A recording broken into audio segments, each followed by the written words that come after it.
The Day Before Christmas Vacation by Mrs. Gest.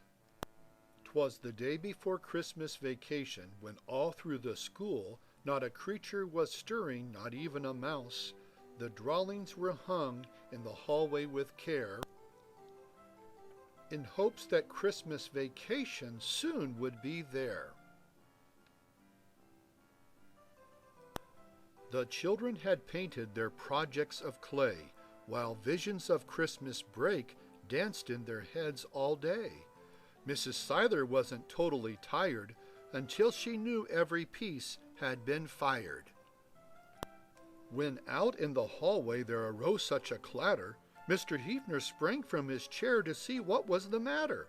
Away to the window he flew like a flash, tore open the door with a bang and a crash. He glanced in the music room, seeing Mrs. Duffy direct, as all her students were singing perfect.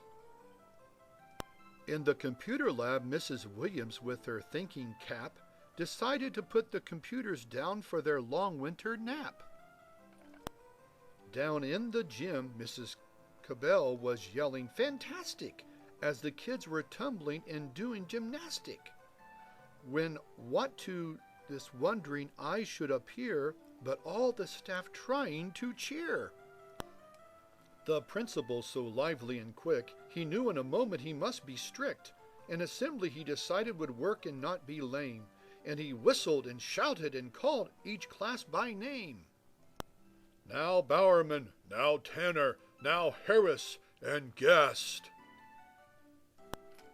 On Ferentino, on Bassage, on Snellenberger, on Skidmore and Kinney. To the gym, down the hall, now dash away, dash away, dash away all.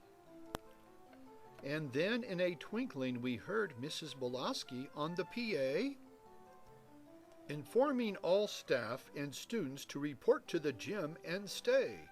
As everyone sat down and was turning around, down the hallway, Mrs. Snyder and Mrs. Bell came with a bound. To the gym Mrs. Kehoe and Mrs. Mullins were headed towards, when they realized to grab their students from rewards. Mrs. Hansman, Miss Gruner, and Miss Shirey put down what they were reading and took their groups without speeding. Mrs. Dow was not in doubt, and hurried with all of her students from Head Sprout. Mrs. Parker noticed people missing, so she went to take a look. She found Mrs. Farrell taking care of a heap of books. On their way they also grabbed Mr. Dow, Mr. Kehoe, Miss Moran. Yes, Miss Moran, and even the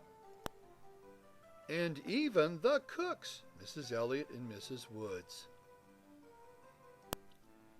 Mr. Hefner's eyes, how they twinkled, his dimples how merry, his cheeks were like roses, his nose like a cherry.